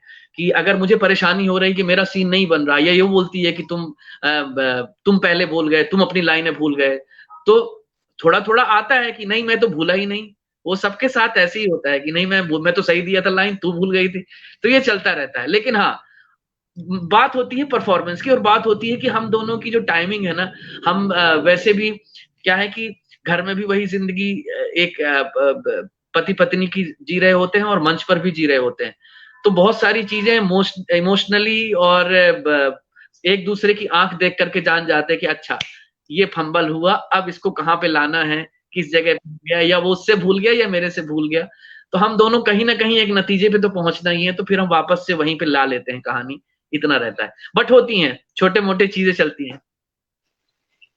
वो चलती भी है और वो मजेदार भी है। मजेदार हाँ, ऐसे कि एक दूसरे को समझते हैं। हाँ, तो समझना बड़ा काम कर जाता है। सही कह रहे हैं आप। एकदम अच्छा, आपने तो मतलब थिएटर के अलावा फिल्में भी की। तो जैसे आप कह रहे जी। थे कि फिल्मों जो फिल्म करते हैं फिल्म क्यों नहीं करते, जो नाटक करते हैं नाटक क्यों नहीं करते, तो दोनों में हाँ, ऐसा क्या अंतर है जो आप कह रहे थे कि अलग अलग चीजें हैं, इनको अलग अलग ही रखना चाहिए? मुझे लगता है गोविंद भाई की जैसे मैंने जो भी काम किया, मैंने सबसे पहली बार जब एक दिल्ली में सबसे पहली बार मैंने एक कमर्शियल एड किया, ठीक है, और जेके वॉल पुट्टी का एड आया। आज से 2002 या 2003 की बात है, जब मैं दिल्ली में शुरू शुरू में आई थी, तभी मुझे, मैं और एनके पंत जी, हम दोनों उसमें किरदार है, वो अभी भी यूट्यूब वगैरह में है वो एड। तो जब हम वो करने गए तब उसमें एक जिंगल था कि सीलन पपड़ी से भरी दीवारें क्या करें शर्माज बेचारे, रंग भी बदला डंग भी बदला, कुछ भी ऐसा करके वो ऐड था। अब मैंने कहा यार ये जीवन में ये रंग मुझे समझ में नहीं आ रहा, मैं जिंगल कहीं और से चल रहा है और मैं एक्सप्रेशन बड़े वैसे दे रहा हूँ, रंग भी बदला ढंग भी बदला, कुछ भी काम ना है। मैंने कहा यार ये क्या फर्जी लाइफ में जी रहा हूँ, पर कोई बात नहीं, पैसे मिल रहे हैं तो करना ही पड़ेगा। हालांकि उस समय पैसे वैसे भी नहीं मिल रहे थे कि बहुत ज्यादा पैसे मिल रहे थे। पूरे पूरा दिन लगा होगा उस 30 सेकंड के एड में, लगभग 8 से 9 घंटे दे दिए हमने। तो ये बात तो कहना वो नहीं होगी कि फिल्म का काम बहुत अलग है और थिएटर का काम बहुत अलग है, क्योंकि फिल्म का काम भी उतना ही मेहनत का है जितना काम थिएटर का मेहनत का है। लेकिन फिल्म का काम वाकई में सब कुछ अलग है। वहां पर आपको यहाँ जो प्रिपरेशन होती है कि आपने पूरा 1 महीने प्रिपरेशन मिलती है, और आप वहां पर जाकर के आप अगर बहुत नोन एक्टर नहीं है, आपके पास स्क्रिप्ट नहीं है, आपके पास आप एक अननोन एक्टर हैं, आपको बुला लिया गया, तो आपको अपनी जितनी भी काबिलियत है वो आपको 15 से 20 मिनट के अंदर आपको सब दिखा देना है कि आप क्या कर पाओगे। वो आपको अच्छी अच्छी चीजें आपकी रख लेगा। सार सार को गही रहे थोथा दे उड़ाए। तो वहां पर, यहाँ पर जो कुछ ही है वो सब रखना पड़ेगा आप। थिएटर में तो ये सब भी है ना कि आपका जो कमजोर एक्टर है उसको भी आपको रखना है, लेकिन वहां तो सार सार को गही रहे थोथा दे उड़ाए, जो अच्छा है वो रख लेते हैं, बाकी साइड में आपने बहुत तीर मारा हो किसी उसमें, लेकिन आपको नहीं रखते हैं, क्योंकि उनको पता है फिल्म चलती है चेहरे के दम पे। अगर आप सोचो कि आप कर रहे हो, आप बताओगे कि मैं सलमान खान के साथ फिल्म कर रहा हूं, तो फिल्म तो सलमान खान कर रहा हो, आप उस फिल्म में हो, कितना हो ये आपकी अलग बात है। आप 30 मिनट 30 सेकंड के लिए आओगे या 30 मिनट के लिए आए हो, शूट तो आपसे बहुत करवाया था उसने, ठीक है, लेकिन करना तो भाई को है। भाई जब कर लेगा उसके बाद अगर आपको लगेगा कि हाँ इसको रखना है तो रखेगा। और यहाँ यही तो, लेकिन थिएटर में ऐसा नहीं होता है। उसको लगता है कि द्वारपाल है और प्रहरी बना हुआ है उसमें अंधा युग में, तो वो द्वारपाल आप नहीं हटा सकते, आप नहीं काट सकते उस फिल्म से, आप अपने नाटक से, ठीक है, आपको रखना ही पड़ेगा दोनों प्रहरियों को। लेकिन यहाँ पर जिसकी वजह से या कुछ भी है, तो ऐसा मैंने देखा कि फिल्मों में जिस जहां कहीं भी हम हालांकि एक अच्छी बात रही कि मैं शुरुआती दिनों में मैं ऑडिशन किसी को नहीं भेजता था, किसी न किसी के जरिए से। अभी जब आते हैं ना कि आप अपना ऑडिशन बना करके भेज दीजिए, तो बड़ा वैसे लगता है कि मतलब ये आदमी मुझे 1 मिनट के अंदर ये मुझे जज कर लेगा और मेरे काम को, तो अब ये वो हो गया, आप क्या करोगे, आप तो इसको देना ही पड़ेगा। तो वो जो भेजते हैं फिर उसको आप बना करके दो भेजो, तो अभी परीक्षा होती है, हर घड़ी परीक्षा होती है। लेकिन थिएटर में अब परीक्षा नहीं होती है, आप कैसी कोई अग्नि परीक्षा नहीं देनी पड़ती है। आपको पता है कि सामने वाला गोविंद को लाइट आती है, उसको आप बता देंगे कि गोविंद भाई ये नाटक कर रहा हूँ, गोविंद भाई अपनी तैयारी करके आएंगे। मेरे पास कोई आएगा तो बोलेगा भाई मैं वृक्ष कटिकम कर रहा हूँ, तो मैं या अंधा कुआं कर रहा हूँ, या जसमा उड़न कर रहा हूँ, तो मैं जसमा उड़न पहले पढ़ लूंगा कि अच्छा ये म्यूजिक है, ठीक है। जिस दिन जाऊंगा गोविंद भाई के पास तो गाने गाने अलग कर लिए हैं, गोविंद भाई कौन कौन से गाने रख रहे हैं सब बता दूं। लेकिन यहाँ अलग ही किस्सा हो जाता है। यहाँ आपको पहले परीक्षा देनी पड़ती है अपनी आप की जा करके कि भाई आप 30 सेकंड। तो मैंने जो जितने भी मैंने काम किए, बहुत छोटा छोटा काम किया फिल्मों में। अभी उजड़ा चमन लास्ट मैंने काम किया था, नई फिल्म थी। उसके पहले एक ये फासले अनुपम खेर की फिल्म थी, वो मैंने की थी, छोटा सा ही किरदार था। M.K. रैना साहब के साथ मुंशी प्रेमचंद के सीरियल्स जब एक सीरीज बनी थी, उस दौरान उनके साथ काम कर रहा था। एक अभी मैंने लास्ट ईयर एक शॉर्ट फिल्म की, जूती, तो वो फिल्म काफी मतलब अच्छी फिल्म बनी थी और कंपटीशन के लिए फिल्म बनी थी, तो बहुत अच्छी फिल्म बनी। तो वो तो मुझे लगता है कि दोनों अपनी जगह पे अलग हैं। और अगर आपको फिल्मों में काम करना शुरू करना है या फिल्म का करना है, तो मुझे लगता है कि आपका थिएटर फिल्म में बहुत काम आता है, लेकिन फिल्म आपकी थिएटर में काम नहीं आती। इसीलिए हर व्यक्ति एक होता है ना कि अब कोई थिएटर एक्टर बताओ यार, कोई थिएटर एक्टर बताओ, अगर कोई भी नई फिल्म बनेगी या नया सीरियल बनेगा तो उसको पहले तो थिएटर वाला बंदा चाहिए। लेकिन कोई थिएटर कर रहा है तो वो इसे ही बोल, कोई चेहरा बताओ यार, एक एक एंट्री दिलवानी है, कोई स्टार बताओ यार जो कम पैसे में आ जाए। कोई ये नहीं बोलता कि मुझे फिल्मी एक्टर दिला दो, मुझे एक नाटक करना है। वो एंट्री दिलवानी है, उसके लिए बुलाता है जरूर कि मुझे एक, क्योंकि पैसे टिकट बेचने हैं, तो कहता है यार कोई सस्ते में बताओ यार, कौन सा 2-3 लाख में आ जाए, एक एंट्री दिलवा देंगे, अपना टिकट बेचना है। लेकिन अगर कोई नाटक करना है या कोई बड़ी फिल्म करनी है, कोई अच्छा किरदार करवाना है, तो उसके लिए थिएटर एक्टर ढूंढते हैं। कोई यार थिएटर एक्टर बताओ बढ़िया सा मस्त, वो उसको फिल्म में लेंगे यार, उसको काम करवाएं। लेकिन आप एक अच्छा नाटक प्लान की, मोहन राकेश का नाटक कर रहा हूँ आषाढ़ का एक दिन, कोई बढ़िया फिल्मी बताओ यार, कोई है ही नहीं है ऐसा। कोई नहीं कहता कि मुझे एक लेना है फिल्म के कलाकार को आषाढ़ के एक दिन को। तो हाँ, कोई महाभारत करेगा तो जरूर वो करेगा, या रामायण करेगा, एपिक करेगा, तो क्योंकि बड़े कास्ट का है तो बड़ा आपको एक नाम चाहिए या कोई ऐसा किरदार। क्योंकि नाटक से जो कमर्शियल थिएटर का एक अलग क्राइटेरिया हो गया है यहाँ पर कि वो बॉलीवुड से होना चाहिए। क्योंकि अगर देखा जाए तो आप जो अमेच्योर थिएटर हैं या उनके एक्टर हैं या जो स्नातक हैं राष्ट्रीय नाट्य विद्यालय या दूसरी संस्थाओं से, एमपीएसडी हो गया या सिक्किम ड्रामा स्कूल हो गया या बनारस हो गया, तो जो इनके बच्चे जो निकलते हैं वहां से पास आउट होने के बाद, उनको वापस से मुझे लगता है कि इस थिएटर को कमर्शलाइज करना चाहिए। एक एक अपने ग्रुप से या एक एक नाटक उनको ऐसा तैयार करना चाहिए जो फुल्ली कमर्शियल नाटक हो। उन छोटा सेट होना चाहिए, कम कास्ट के नाटक होने चाहिए। वो क्या है ना, जिसकी बात करते हैं ना कि मैं एक बड़ा नाटक करूंगा, मैं पूरे स्टेडियम को बनाऊंगा, और ये कल्पना करना बंद कर दो बेटा, अब ये समय नहीं रह गया। आप एक कहानी, एक नाटक ऐसा उठा लो जो आपको पैसे कमवा सके। और मुझे लगता है कि कहीं भी होता है कि अब जितने सारे फेस्टिवल्स होते हैं, कोई भी फेस्टिवल आपको 30,000 40,000 रुपए देता है। अब आप अगर 12 लोगों की या 50 लोगों की टीम लेके जाओगे कि मैं तो स्टेडियम में मैंने नाटक डिजाइन किया है सर, क्योंकि मैं तो यहाँ से पास आउट हूँ और मैंने तो FTI से किया हुआ है, मैंने तो NSD से किया हुआ है डिजाइनिंग का कोर्स, तो मेरा सेट तो लगेगा साहब, तो वो नेहरू उसमें लग पाएगा स्टेडियम में। तो वो कह देगा कि भाई मेरा 30,000 का बजट है, नेहरू स्टेडियम में मेरे से नहीं हो पाएगा। तो इसलिए आप जो नाटक करो, वैसे भी नाटक आप कीजिए, मैं नहीं कहता कि बड़े नाटक नहीं होने चाहिए, वो भी हो, लेकिन उनके लिए गवर्नमेंट एक ऐसी फंडिंग करे जो बड़े नाटक लोग जो डिजाइन करना चाहते हैं या बड़ा काम दिखाना चाहते हैं, तो उनके लिए भी वैसा प्लेटफॉर्म बड़ी संस्थाओं को या बड़े जो ऐसी हमारी सरकार संस्थाओं द्वारा हमें अनुदान मिले, हम लोग उस तरह के जो लोग काम कर सकते हैं, बड़े ह्यूज इवेंट्स और बड़े नाटक, तो उस तरह से काम करें। लेकिन अभी जितने भी लोग रिसेंटली पास आउट होते हैं, उनको अपनी सर्वाइविंग के लिए तुरंत कुछ ना कुछ एक ऐसा कर लेना चाहिए, अपनी एक टीम बना करके कि भाई हम निकलते ही आपके अलग अलग जितने शहरों में एक एक नाटक ऑर्गेनाइज कर लो, कोई भी जिस तरह से पहले होता था।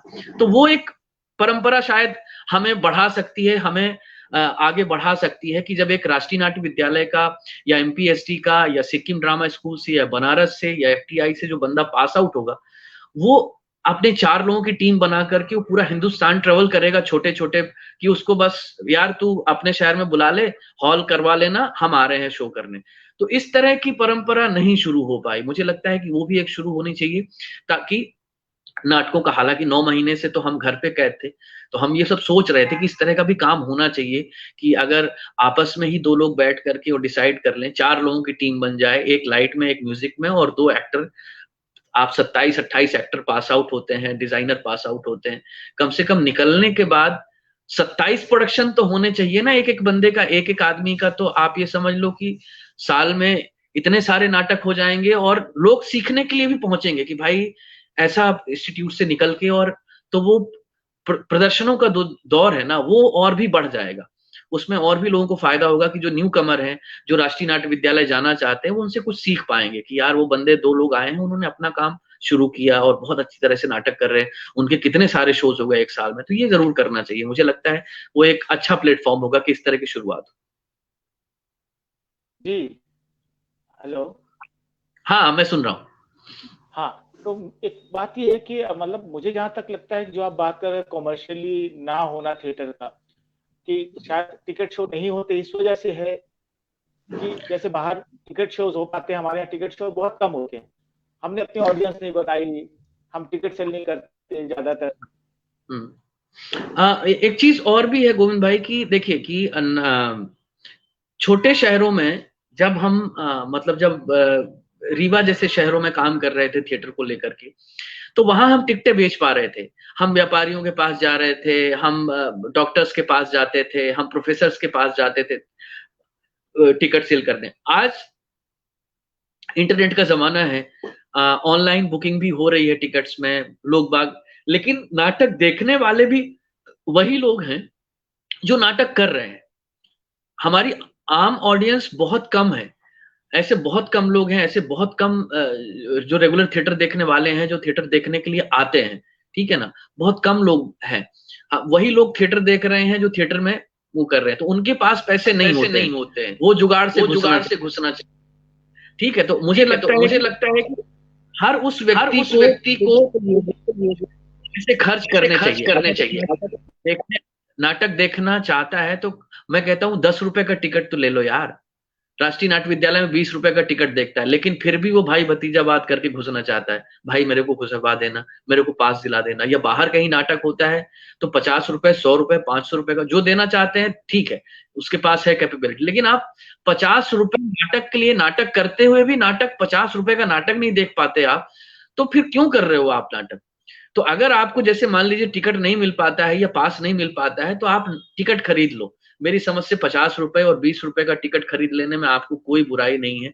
100 रुपए तक की टिकट, आप 100 रुपए की सिगरेट बैठ के पी जाओगे, लेकिन 100 रुपए का नाटक देखने में आपको कोई तकलीफ, कम से कम किसी कलाकार का घर का चूल्हा जलेगा, कोई गलत काम नहीं कर रहा है थिएटर के अंदर, आपको 1 घंटा, आपका 1.5 घंटे मनोरंजन कर रहा है। तो थिएटर की ऑडियंस जो भी है, और जो लोग, बहुत सारे लोग तो ऐसे हुए हैं जिन्होंने पहली बार नाटक देखा और अच्छा नाटक देखा, वो फिल्म में जाना छोड़ देता है, फिर वो थिएटर ही देखता है। हमेशा कहता है कि यार मुझे नाटक देखने में मजा आता है, तो फिल्मों में मजा नहीं आता। पहले बहुत आते थे, लेकिन अब यही है कि उस ऑडियंस को कैसे कन्वर्ट किया जाए कि वो रेगुलर देखे, तो तब वो देखेगी तभी जब आप अच्छा नाटक करोगे, आप अपना नाम बना लोगे कि अगर गोविंद का प्ले हो रहा है तो पता हो गया कि अरे यार गोविंद का प्ले हो रहा है, आपने एक पोस्ट डाली, और एक थिएटर पर्सन को दूसरे थिएटर पर्सन को प्रमोट करना बहुत जरूरी है। आप उसकी पोस्ट को शेयर कीजिए। लोग ऐसा होता है कि उसकी पोस्ट ही नहीं शेयर करते, वो टिकट का पोस्टर भेजता है, आप आगे ही नहीं शेयर करते। तो कम से कम एक थिएटर पर्सन को अब दूसरे थिएटर पर्सन की मदद करने के लिए आगे बढ़ना चाहिए और उसकी पोस्ट को शेयर करना चाहिए। अगर वो टिकट सेल कर रहा है या कोई भी माध्यम से कर रहा है, तो उसको आगे भेजना चाहिए कि इसको आगे बढ़ाते जाओ, ताकि वो टिकट सेल हो, लोगों तक पहुंचे नाटक, जहां भी जिस हॉल में भी कर रहा है। और सरकार को भी, और यहाँ पे जो दिल्ली जैसी जगह पे हम केंद्र में होकर के भी हमारे पास रिहर्सल स्पेस नहीं है। मैं तो इस मंच के माध्यम से गोविंद भाई आपके ये भी कहूंगा कि अगर ये बात संस्थाओं के जो प्रधान हैं या साहित्य कला अकादमी हो गया या परिषद हो गया, जो भी जिनके तक ये बात पहुंचती है, तो उनको चाहिए कि कम से कम हिंदुस्तान के सेंटर में, केंद्र में हम रह करके हम लोगों के पास रिहर्सल स्पेसेस नहीं है, तो हमसे कम से कम हमें रिहर्सल स्पेस मिले जहां पर हम परफॉर्म तैयार कर पाए, और सस्ते में हॉल मिले। हम इतना, हमारे पास पैसा नहीं कि 1.5 लाख 2-2 लाख हम हॉल के लिए वो करें, और इतना कोई टिकट दे भी। और कोरोना काल के बाद तो हमारी स्थिति और भी खराब हो चुकी है कि हम कैसे हॉल बुक करेंगे, कैसे लोगों को लाएंगे, कौन लोग आ पाएंगे।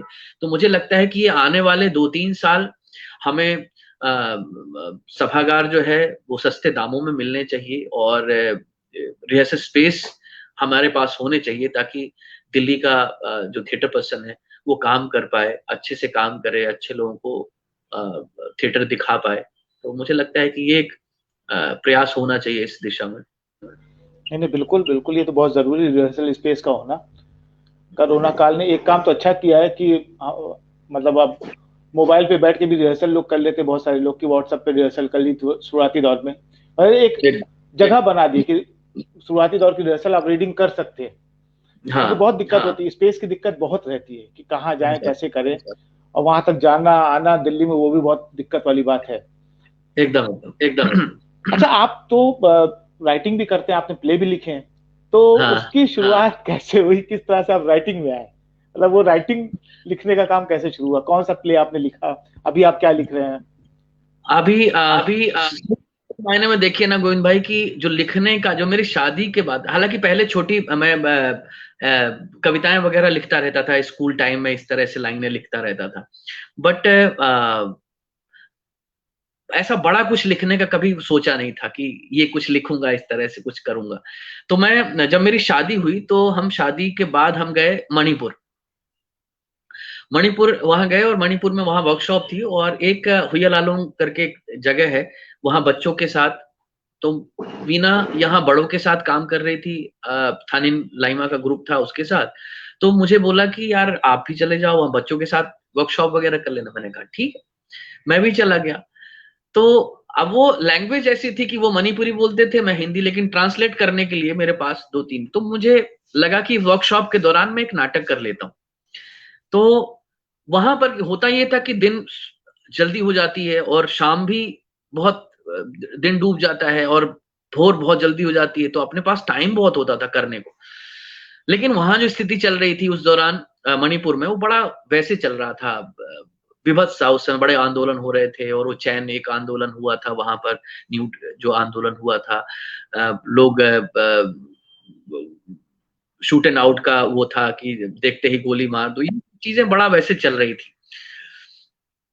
तो मैंने जब उनके साथ नाटक बनाना शुरू किया, वो मतलब सारा इम्प्रोवाइज, उनकी मैंने कहानियां सुनी, वो जो मणिपुर में सुनाते थे कि वो ये ट्राइब्स है, ये ट्राइब्स, ये फलाना है, ये हम मैतई हैं, इस तरह से हमने सुना, मैंने बहुत कर, मैंने कहा चलो ये सब हटाओ, और एक काल्पनिक किरदार शुरू किया अंदर की, क्या क्या होगा ऐसे में, कैसे होगा। तो एक मैंने लिखा सबसे पहला वहां पर जो नाटक मैंने लिखा, वो लिखा grand mother and mud soldiers, दादी माँ और मिट्टी के सिपाही। तो दादी माँ और मिट्टी के सिपाही लिखने का जो कारण था, वो जब देख रहा था कि मैं वहां पर, जो भी बच्चा है वो गन्स की बात करता है, वो हर बच्चा सिर्फ वही देख रहा है, क्योंकि आर्मी लगी हुई है सब जगह, ये है वो चल रहा है, बाजार भी सजा हुआ है तो उन्हीं टॉयज से सजा हुआ है सारा कुछ। तो मैंने एक कहानी, ऐसी किरदार आया कि हमारी एक दादी है, और वो खिलौने बेचती है, मिट्टी के सिपाही बेचती है, या मिट्टी के टॉयज बेचती है। वहां से वो कहानी क्लिक की, और वो फिर नाटक बहुत अद्भुत नाटक बन गया कि एक बच्चा कल्पना करता है कि मैं जिन खिलौनों के साथ खेलता हूं वो लड़ सकता है फैंटेसी में। तो वो जब ऐसा होता है रियल में, तो अपने एक बड़े मिट्टी के सिपाही बनाता है वो उस अपनी दादी के पास से, और वो इतने सुंदर और इतने अच्छे सिपाही बनाता है कि वो जीवंत हो जाते हैं, वो बात कर सकता है उनसे, क्योंकि बाकी कोई उनसे बात नहीं करते हैं घर में, कहीं खेलने नहीं जा सकता, किसी सारा कर्फ्यू लगा हुआ है, तो वो उन सिपाहियों के से बात करता है, जैसे जनरली होता है बच्चे अपने टॉयज के साथ चलाते रहेंगे और बात करते रहेंगे, या सिपाही के साथ। तो वो वहां से क्लिक किया, फिर वो नाटक यहाँ हमने जश्न बचपन में भी किया, वो वहां से आया नाटक। तो पहला नाटक मैंने वो लिखा, आपका दादी माँ और मिट्टी के सिपाही। इधर मैं क्या हो गया कि थोड़ा परसाई जी के बहुत करीब रहा, हरशंकर परसाई, क्योंकि बड़ा बचपन में ही पढ़ लिया, और उनका हम बिहार में चुनाव लड़ रहे हैं, और 2-3 और ऐसा उनके कटाक्ष बड़े, लेकिन फिर मैंने हरशंकर परसाई के साथ वो संकलन ले आया, और मैंने पढ़ना शुरू किया। और परसाई मेरे घर के पास में है, जबलपुर में परसाई जी रहे और हम रीवा में रहे, तो आना जाना जबलपुर लगा रह गया। तो परसाई जी की बड़ी वो हो गई, और हमारी उठक बैठक भी ऐसी ही थी कि थोड़ा तंज और कटाक्ष कहने की वो। तो धीरे धीरे ऐसी जब फेसबुक आया तो फेसबुक में 2 लाइनें लिख देता था मैं, कुछ भी ऐसा, लोग उसको इतना लाइक करते थे, इतना देखते थे, पर वो कहता किसी को नहीं था मैं कि सामने से कहो। तो कभी ऐसी मैंने छोटी लाइनें लिख दी कि किसी के लिए भी, अब पता नहीं कहाँ से, तो लोग अपने की, मैंने एक बार लिख दिया था कि था जो कभी कुकुरमुत्ता मशरूम बन गया है। तो वो लाइन ऐसा अगर लिख दिया तो पता चला लोगों की, यार आप मेरे लिए लिख रहे हैं, आप ये मेरे लिए कह रहे हैं। तो मैंने कहा मेरे बाप, मैं कभी किसी के लिए नहीं लिखता हूँ, मैं अपने लिए लिखता हूँ। तो बहुत सारी ऐसी चीजें रही कि जहां पर लोगों ने उसको बड़ा वैसे ले लिया। फिर इस दौरान मैंने अभी कुछ कहानियां लिखी, तो एक कहानी अभी लिखी है मैंने, पापा जैसा प्यार। वो नई धारा एक पत्रिका है, उसमें छप के आ रही है। और एक छोटी, बहुत सारी ऐसी जो कहानियां हैं। तो एक बड़ी कहानी अभी जो लिख रहा हूँ, वो लिख रहा हूँ, गौतम लिख रहा हूँ। हालांकि शीर्षक अभी बहुत ज्यादा डिसाइड नहीं है कि इसको क्या करूंगा। और एक अभी छोटी शॉर्ट फिल्म लिखी है जिसका नाम है जुग जुग जियो। तो वो उसका स्क्रीन प्ले हमारे जेपी सिंह साहब है, वो लिख रहे हैं। तो एक ऐसी, जब जो भी कल्पना में आता है, कविताएं बहुत सारी लिखी, तो कविताओं, पोएट्रीज में माँ के लिए बहुत सारी पोएट्रीज लिखी मैंने, कविताएं। तो वो एक था कि हाँ, मैंने कुछ कुछ काम ऐसा शुरू किया, तो पोएट्रीज लिखता रहता हूँ। कहानियां अभी बहुत ज्यादा नहीं लिखी, बट 2-3 कहानियां आपको बहुत जल्दी, बड़ी कहानियां आपको पढ़ने को मिलेंगी, वो जरूर मैं आपको वो करूंगा। सर ऐसी कोई पोएट्री जो आपके बहुत दिल के करीब हो, जो आपने लिखी हो, सब लोगों, मतलब आप जब भी बैठते हैं तो उसके बारे में गुनगुना लेते हैं, सोच लेते हैं? हाँ, बहुत सारी ऐसी कविताएं, बहुत सारी हैं। एक्चुअली मैं, क्या है ना कि कविताएं याद नहीं रहती। अब मोबाइल पे है, अगर मैं मोबाइल पे इसको वो करूंगा, मिनिमाइज करूंगा, तो पता चला जाएगा। नहीं, छोटा तो सा एक एक बार गुनगुना दीजिए। कविता मैं आपको जरूर सुना देता हूँ। मैं एक सेकंड देख लेता हूँ, अगर मेरे पास इसमें होगी तो मैं आपको सुना दूंगा। मेरी कविताएं, सारी कविताएं मैंने जो है तो क्योंकि आप ये वाला कलम वाला काम कम हो गया ना आजकल, तो सब कुछ फोन पे वो हो जाता है। तो आप जितना भी लिखते हो, सारा कुछ आपका फोन पे रहता है। जी तो जी। इसीलिए मुश्किल हो जाती है कि जब कहानियां पढ़ी हैं। आ,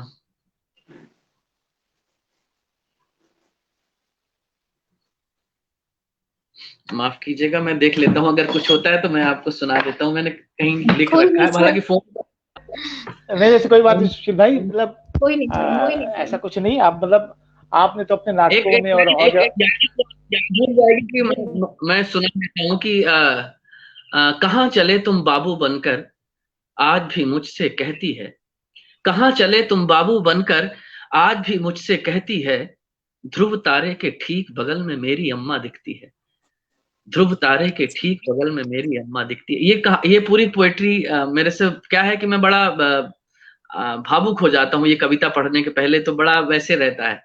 तो ये कविताएं कुछ हैं कि लिखता हूँ, तो मुझे खुद भी अंदर से भी अच्छा लगता है सुनाने में, और पूरी ना पढ़ी जाए तो मजा नहीं आता है। जी जी।